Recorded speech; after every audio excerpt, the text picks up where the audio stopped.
So why do I need my own toilet? If I need to use the toilet, I'll just go to the... He goes, no, you have to have your own toilet. I didn't understand the hikmah in that, but okay. So it is not permitted to expose the nakedness whilst cleansing oneself. Now, obviously, we might face situations, you go camping or you go somewhere and you need to use the bathroom. So it's best to go as far as you can where people won't be able to see you, or to go behind bushes, or to, in an area where people won't be able to see you, because it's not right to expose the nakedness in front of... Another question that arises here, which is probably more related to sisters, is kids.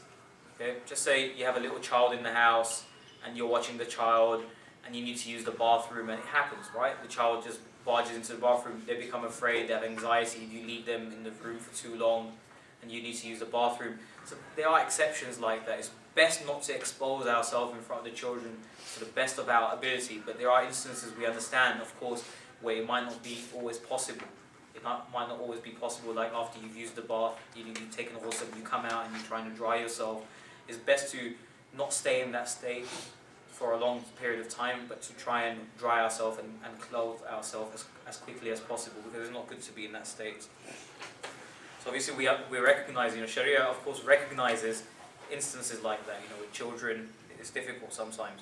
It is unlawful and there is no wrongdoing. Okay, it is not permissible to expose the nakedness while cleansing oneself. It is unlawful and there is wrongdoing involved in it. Hence, it should not be done in order to establish a sunnah.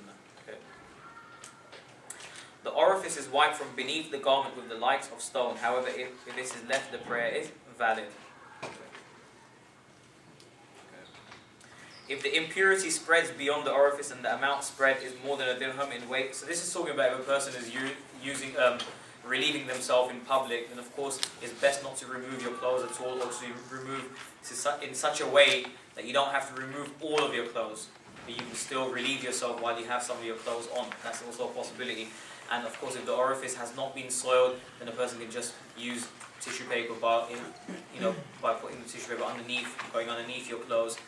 Otherwise, if the impurity spreads beyond the orifice and the amount spread is more than a dirham in weight, if it is solid or in size, if it is liquid, prayer is not valid. It is more, we've already done this.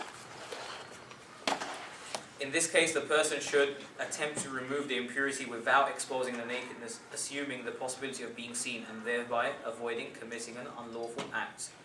However, if the impurity is more than a dirham, only after including the amount in the rear orifice, there is no harm in leaving it. Only that which has spread beyond the orifice is taken into account. So there's a difference between having it at the orifice and spreading beyond the orifice. And this is speaking about specific situations when you're in public and there may be difficulty in removing the clothes because a person might be seen. Right. Cleansing oneself with any of the following is deemed offensive. Offensive not as if you've committed a crime, but this is just some of the terminology they use in fiqh. It means it's disliked. It means it's disliked. Bones, okay? Because of his statement upon him, be peace, do not cleanse yourself with bones, or bones, for they are the provision of your brethren amongst the jinn. You don't want to offend the brother jinn. Okay? Right. Number 2, food for humans or animals. Obviously, these items should not be used to cleanse oneself.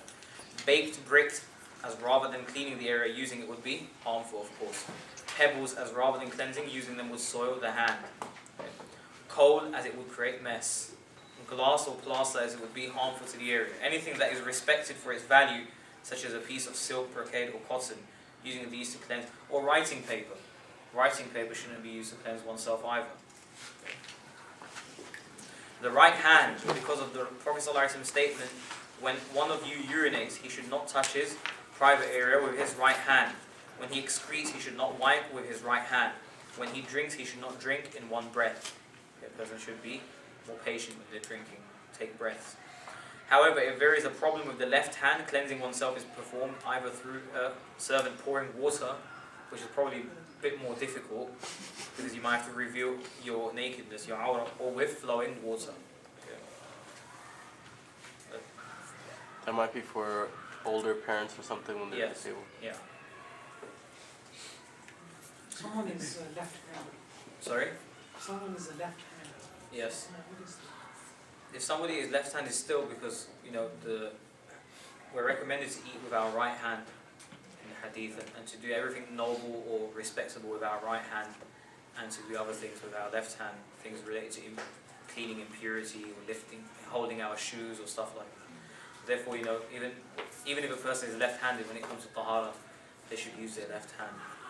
Or when it comes to istinja, sorry, they should use their left hand, not their right hand.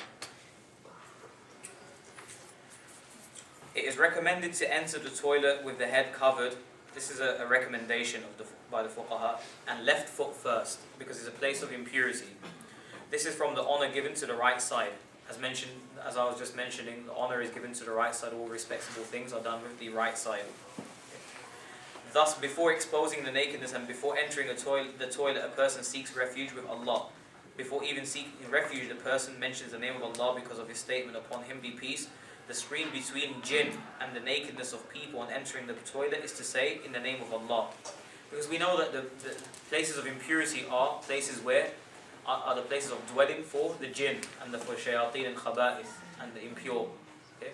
So that's why Rasulullah ﷺ said that what separates your nakedness from the jinn seeing you is the name of Allah subhanahu wa ta'ala. So we should always seek refuge in Allah before entering the bathroom. I have a question. Yes? For example, nowadays, somewhere, most of the places, the toilet and the wash basin is at the same place. Yeah. So what is the ruling? For making wudu there? Yeah, where you have to actually recite this dua before entering in. Allahumma inni a'udhu bika min al-khubuth. Right. Yes, before As entering. you are Yes. actually making a wudu in. Yeah. So the brother asked a good question, and this is a question people have asked many times in the past as well. That generally our wash areas are in the same place where our toilets are, and the toilet is the dwelling of shaitan. It's an impure place, and we're not recommended or we're not allowed. It's disliked for a person to mention the name of Allah while they're in there. So we recite the dua before we enter. But whilst we're in there, we need to make wudu, and we need to take the name of Allah by saying Bismillahir Rahmanir Rahim or Bismillah walhamdulillah. Then we should do so in our hearts. We should do so in our heart. We don't utter it with our tongue, but we will read it internally, inside. That's the best thing we can do in a situation like that.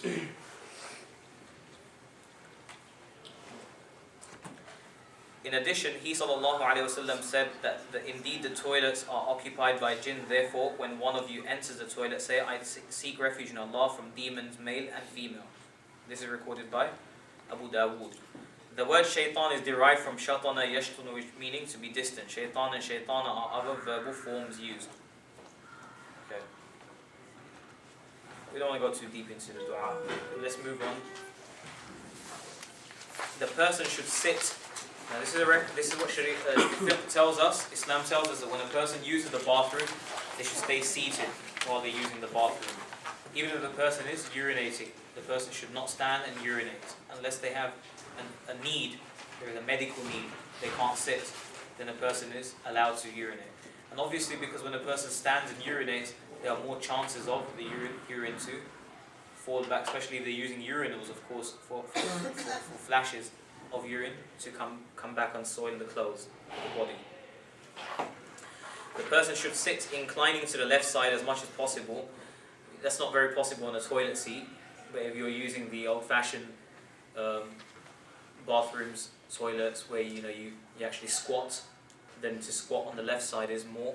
And this is what I was telling you earlier about the medical benefits. I was reading about this once. There are medical benefits for a person to squat more on the left side. And it's easier for a person to relieve themselves fully if they're squatting and inclining on one side. Some people squat on the toilet seats as well. They do. Yeah. And they make the seats very dirty. You even have stools now, like a stool that would help you from squat, yeah. Because they, like you said, there's medical benefits to Yeah. this, and they found out. Okay. So they created stools that you put your feet in there. Well, that's a good business. Stool right beside It's a it. good business idea, right? Okay.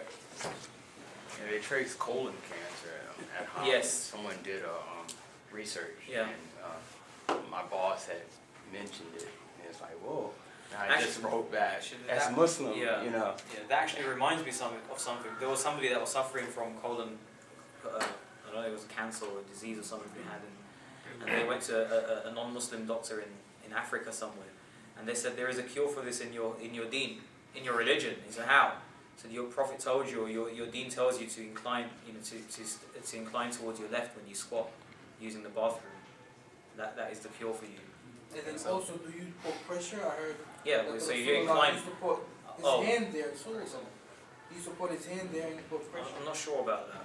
I'm not sure about putting your hand, but you're already putting pressure on yourself if you're inclining towards one side.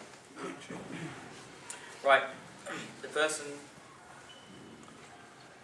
while slightly spreading their legs. Obviously, this ruling is this section here is about squatting using the old-fashioned bathroom and toilets.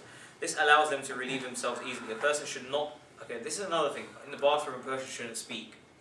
They should stay silent as much as possible. If somebody calls for you, then just cough or clear your throat to let them know that you're there. That you're in the bathroom. It's best not to speak unless there is a necessity, because that person is deemed repugnant by doing so. It is considered severely offensive to have one's front or rear towards the direction of prayer. Now there's a few scenarios here. One is facing, one is back facing. That's two things. And one is being in an open space, being in a closed space. If a person is in an open space like a field, there are different opinions amongst the fuqaha, the jurists, about these situations. But obviously the most safest opinion is to avoid istiqbal and istidbar. Istiqbal means the front facing, istidbar means back facing. Whether you're in the open, whether you're in closed area. It's best to avoid both of these situations in both areas. Okay? But there are different opinions amongst fuqaha for all. Some say if you're in an open area, istiqbal is okay, istidbar isn't. Istidbar is okay, istiqbal isn't. Some say if it's a closed area, then these rulings of istiqbal, istidbar apply, not in an open area. So these are. Sometimes what happens is we buy homes and the bathroom, the toilet is already facing the qibla, or the back of the toilet is already, when you're sitting on the toilet seat, your back is already facing the qibla. What do you do in a situation like that? Try your best just to divert slightly from the qibla direction. And then somebody's going to say, well, it's okay to divert 44 degrees and you're still within the direction. Just try your best. I mean, do what you can. There's no winning sometimes. Okay? And this ruling isn't only for adults. We should try our best even when we seat our children or we take them to the bathroom to make sure that they don't face the qibla or their back is facing the qibla either when they are urinating or passing for stool. It's offensive. Even if indoors, because of his statement, Rasulullah said, when you relieve yourself, do not have your front or rear towards the direction of the prayer, but face east or west. This is easy if you're in the open air, but if you're in a bathroom and it's already facing that way, it's difficult to do. This is prohibited without exception. So obviously the author of this text, he's of the opinion that it's offensive to face the front or the back, whether you're in the open or you're in a closed area. However, if a person sits with the front towards the direction of prayer forgetfully and then remembers and turns away out of reverence for the direction of prayer, that person does not rise from that place until all sins have been forgiven, because he had that respect in his heart and he quickly moved. What is the time? Is it 9:37? Is that what it says? Okay, we're going to end here, inshallah. We didn't get to finish the lesson. There's not much left, inshallah. Next time we'll do more.